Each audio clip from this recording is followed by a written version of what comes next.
communities are mourning the loss of Debbie Miller.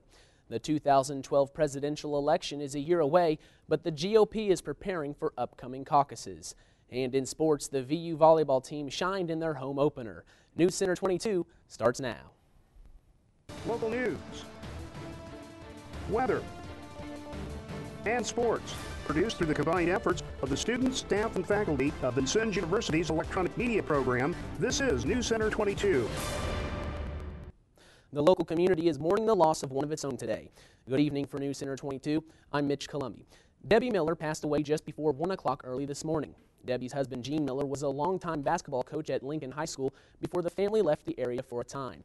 The Millers returned to the local area when Gene took over as the varsity basketball coach and athletic director at Washington High School. Debbie had been lifelined to an Indianapolis hospital Monday after reportedly suffering a heart attack while at work at Griffith Elementary.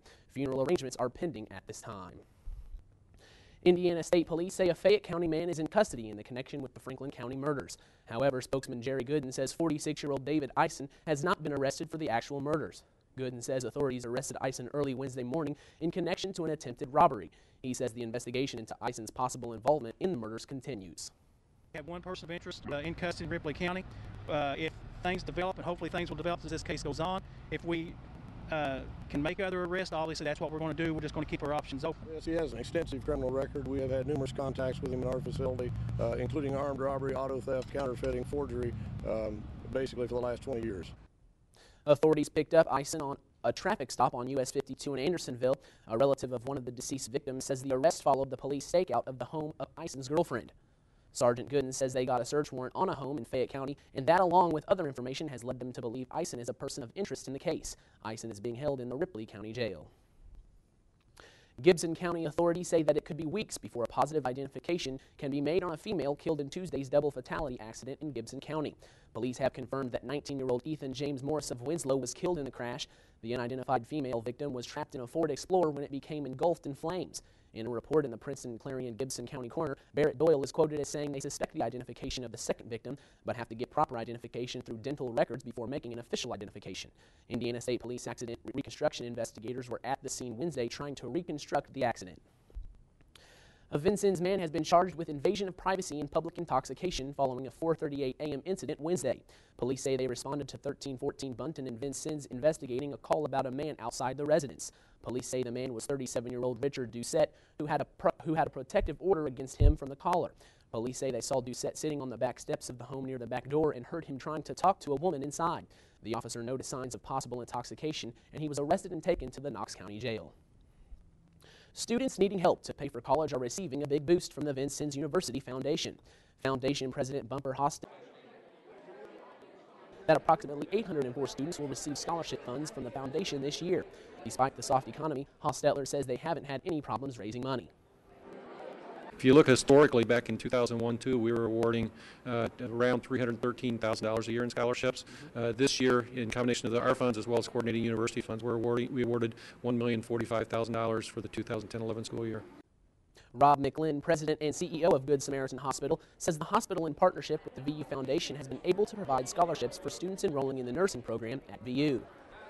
Consolidated monies from the VU Foundation, from the Good Sam Foundation, and a matching grant from the Lilly Fund, and we've been able to award up to $44,000 worth of scholarships to 28 students over the course of the last couple of years. So we're really proud of that. McLinn estimates that roughly half of the hospital's nursing staff are VU graduates.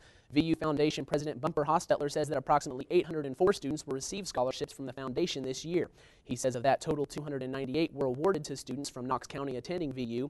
Hostetler says persons wishing to create a scholarship fund can contact the Vincennes University Foundation at 812-888-4510. State and national education leaders suggest the battle to reduce high school dropout rates needs to begin in grade school. Panelists at a state dropout prevention summit agree chronic absences as early as kindergarten can put students fatally behind.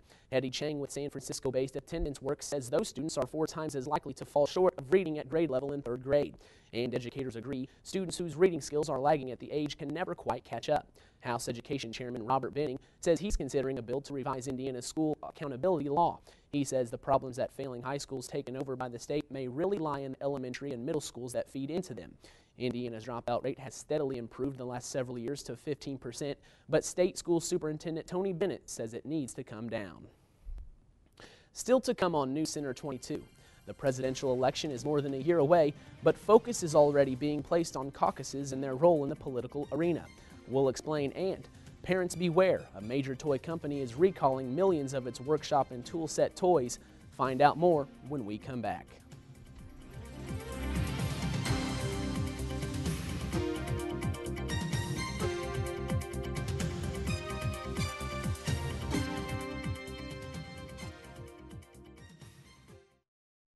Look who's making a house call in the French Quarter, Hugh Laurie. And we're all going with him to New Orleans. I went down. It's a celebration of New Orleans blues. To St. James and Farm Ring. Join Hugh and the legendary Alan Toussaint, Irma Thomas, and Tom Jones. Baby, please make a change. It's pure blues bliss. Look for Hugh Laurie. Just let them talk. Let them talk on Great Performances.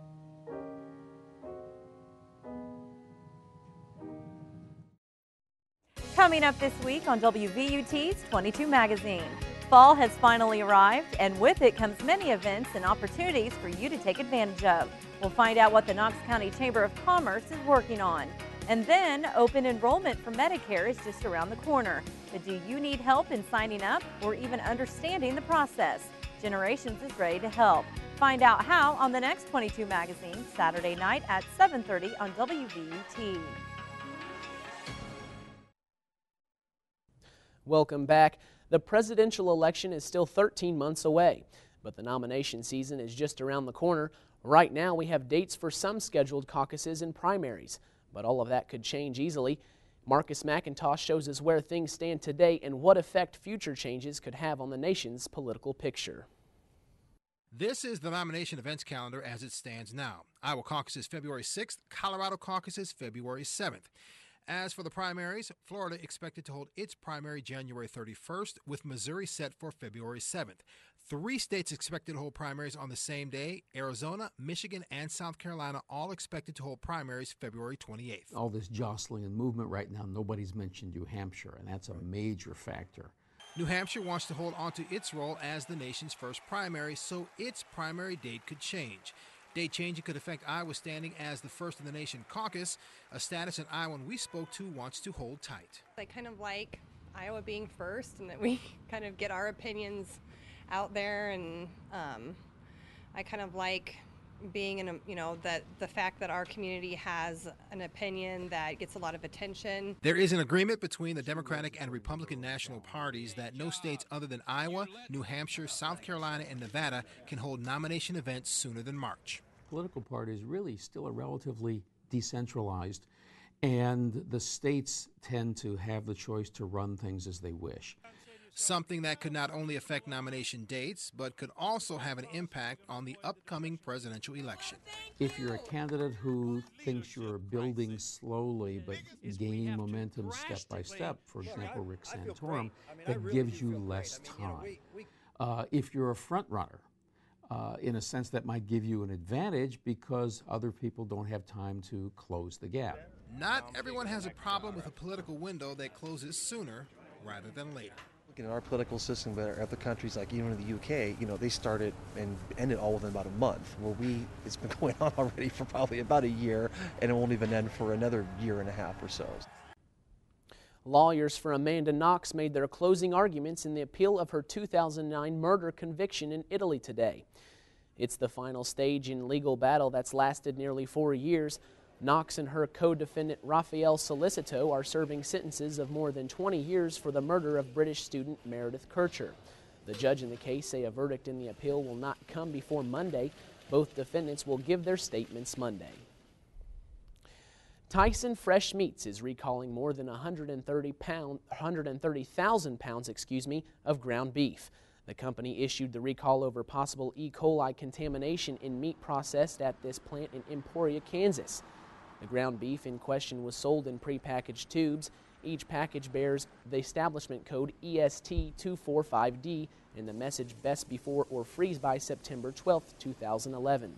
The affected ground beef was shipped to several grocery stores including Kroger, Food Lion, and Save-A-Lots in more than a dozen states. Tyson suspects most of the meat has already been eaten given the use-by dates, but people are urged to check their freezers and return or throw away the product if they have it. Parents may want to take stock of toy boxes. Little Tikes is recalling more than 1 million of its workshop and tool set toys. The recall focuses on plastic toy nails sold in tool sets. They can pose a choking hazard to young children.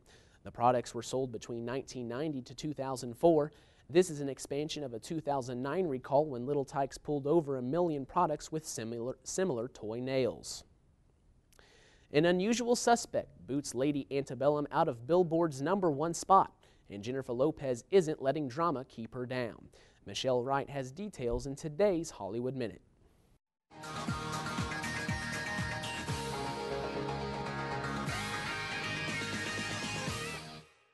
After 6 decades in show business, Tony Bennett will debut at #1 on the Billboard album charts for the first time next week. At 85 years old, he'll be the oldest living act to reach the top spot. Bennett's Duets 2 features songs recorded with the likes of Lady Gaga and the late Amy Winehouse. The album sold 179,000 copies in its first week, pushing Lady Antebellum's latest release into the 2nd spot. New mom Mariah Carey's back at work just 5 months after giving birth to twins. Carey's not being tight-lipped about her latest endeavor, neither are the people close to her. She tweeted, "Happy to be back in the studio." Music icon is working with producer Jermaine Dupri. Hubby Nick Cannon told Billboard the diva is working on a new album, and her latest effort will be available towards the end of the year. Jennifer Lopez seems to be enjoying the single life. In a recent interview with People magazine, fellow judge Randy Jackson says Lopez is rising above despite her recent split from husband Mark Anthony. Lopez returned to American Idol and was said to be in good spirits during the show's auditions. For Hollywood Minute, I'm Michelle Wright.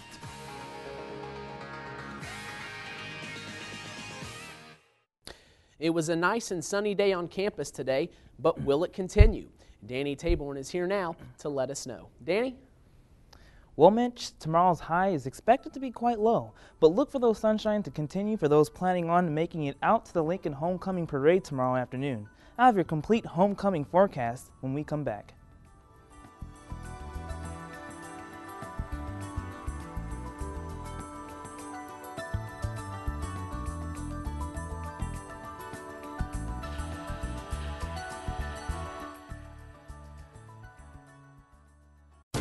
PBS joins the President and First Lady for an evening of Latin music.